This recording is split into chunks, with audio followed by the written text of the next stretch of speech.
Na kągi, šiandien gavau kalendorių, kurį man padovanojo draugė. Štai. Visi gyrė pirmąjį paveikslėlį, nes visiems jis labai patiko.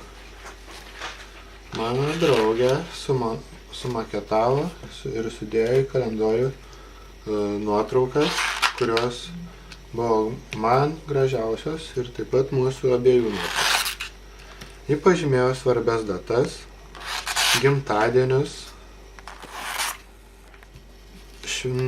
tėvų gimtadienius ir taip toliau. Dar įdėjo mūsų atostogų nuotraukas, vasaros praleistas dienas. Manau, kad toks kalendorius būtų labai gera dovana kiekvienam žmogui. Tokį kalendorių galima pasidaryti fotokalendoriai.lt.